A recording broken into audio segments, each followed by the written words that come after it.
Welcome back, I'm Tedward, and thanks to Bond Group in Waltham, Massachusetts, we're driving a 1969 Lancia Fulvia Sport 1.3S Coupé by Zagato.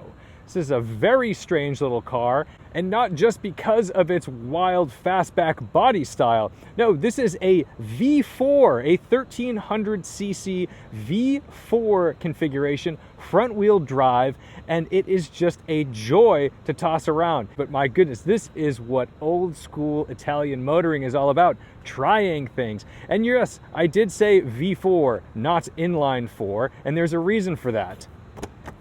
Now this is where things start getting strange, because this hood does not open normally. The Series 2 cars later on did have a standard bonnet, but this, of course, has to be odd and open sideways. We do have a hood prop.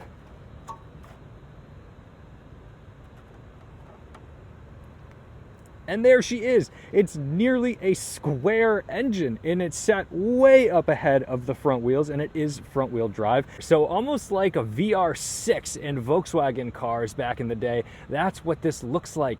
Even though it's got this very small little engine, we've got these giant carburetors feeding it air and fuel. And when you take a step back, this just looks like it's ready for the Mille Miglia. This is fantastic. I've got to say, when the hood is up, this does look pretty proper, and I love the 3 inlets on that bumper. This just looks the part. Absolutely wild. But it doesn't get any more normal in here because it's a 2-seater, but it's classified, I believe, as a 2+1. This rear bench is classed as a single seat, so it's a 2+1 configuration as far as seating layout. And you'll notice that there's a gap on this hatchback, the fastback, and that's not because it didn't close all the way. It actually has an electric motor that opens and closes that as a vent. So this is still closed, but there's a little latch in here which we can open, so that way we can use this storage space in our spare tire room. Here's the switch to open and close the hatch.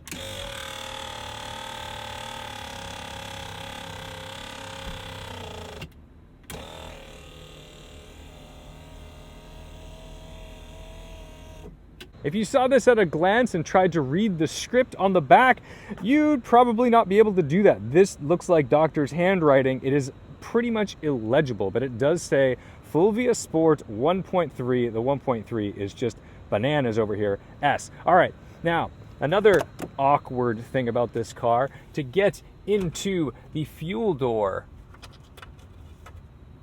we can't just use the key for the ignition. We have a separate key in order to unlock here, and then we've got access to fill our fuel.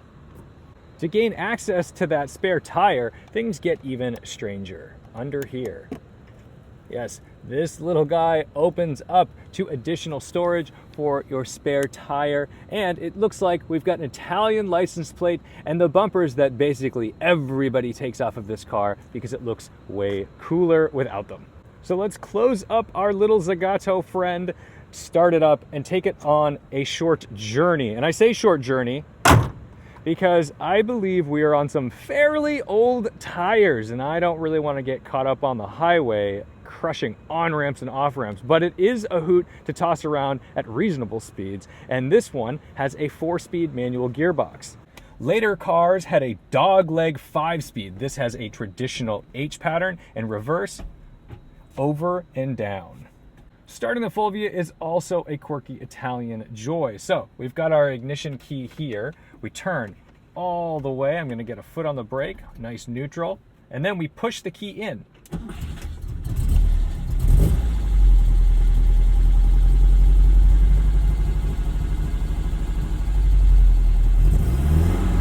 Always nice to see our oil pressure gauge functioning well. It does say we're out of fuel. That is false. We have just filled it up. So I'm happy that the only dead gauge on this is the fuel gauge. We're gonna go windows down because it's quite warm out today, and I want you to hear the full effect. First,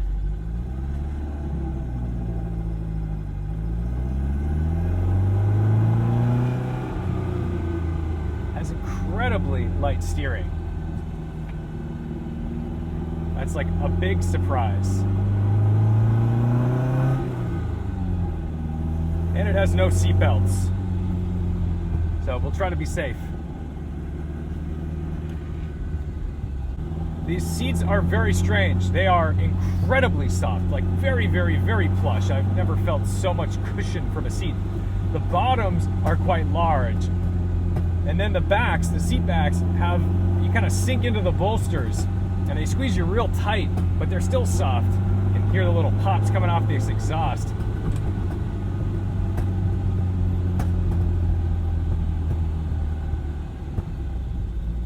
Adjust our little mirror. All right, let's see how she handles.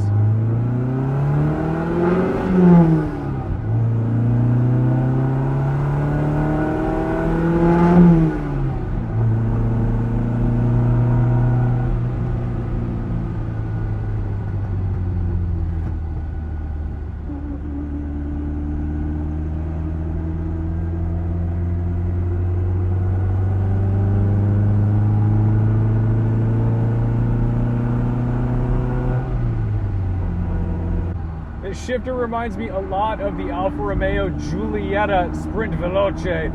Definitely that old school Italian vibe where it's coming straight out of the front. I've got this little mirror here and I can angle it just enough to see what's behind me. And then a single rear view mirror on my driver's side.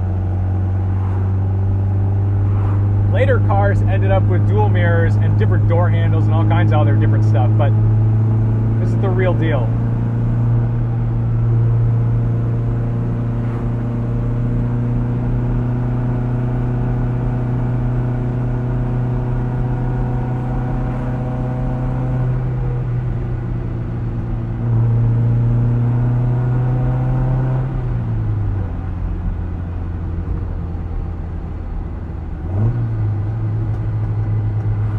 So much fun to drive. The gearbox is wild because it's not exactly the easiest thing, but it's also very forgiving. So once you've figured out where the gates are, it's very happy to just go in and out as you please. And it seems to have a pretty great first gear synchro. So even from a dead stop, unlike some of the old Alphas I've driven, where first gear is a little tricky to get into even from a dead stop, this is very simple.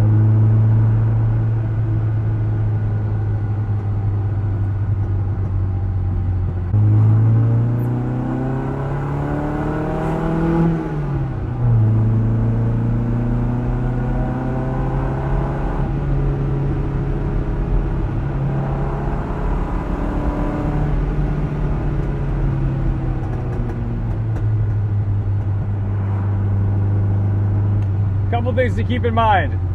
Old tires, no seat belts. Old tires, no seat belts. So we gotta be a little cautious out here. Everybody loves the Fulvia because they have no idea what they're looking at. They're not sure if they're looking at some weirdo like 90s American thing that they never knew existed, like a Gremlin replica, or if this is some classic Italian motoring. The directional stock as well. This is something you see in pretty much all the Italian cars from that era, whether it's like a Ferrari 250 or a Maserati 3500 GTI. You find this everywhere, this bezel. It's kind of great to see it in the Lancia. The beautiful wood dash, I love it. That's giving me vibes of like 330 GT 2+2. Very Italian all around. You can hear the little pops come out of the exhaust when I get off throttle.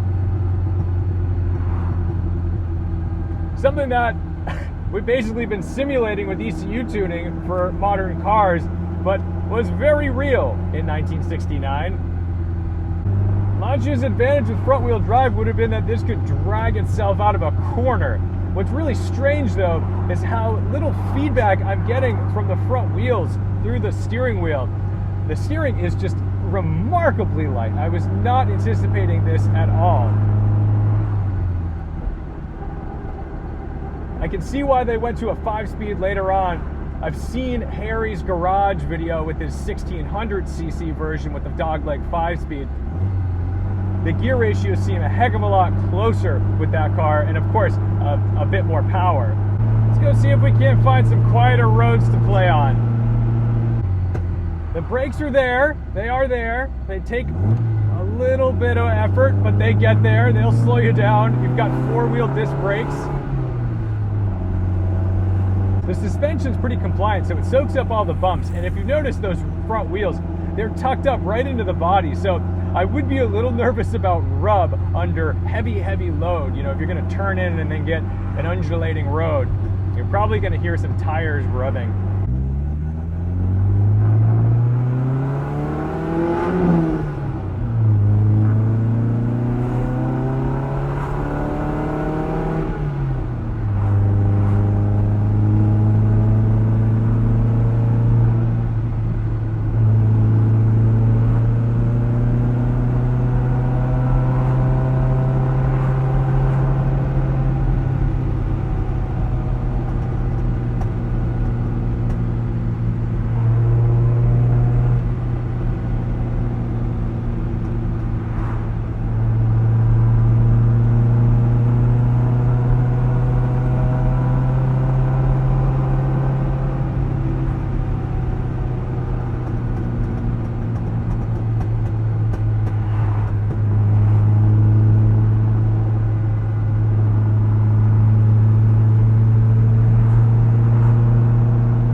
So there you have it, the Lancia Fulvia Zagato Coupé, the 1.3 liter S version of the car. And this is my first Lancia, my very first Lancia.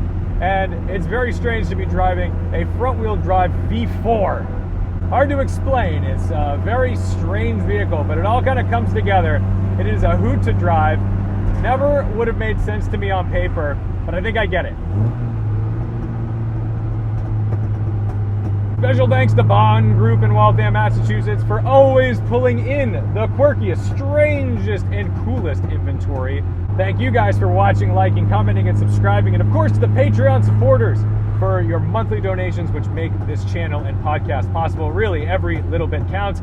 Don't forget to respect the drive, and I'll see you in the next one. Ooh, maybe we need some ice cream. Dairy Joy? Do we dare?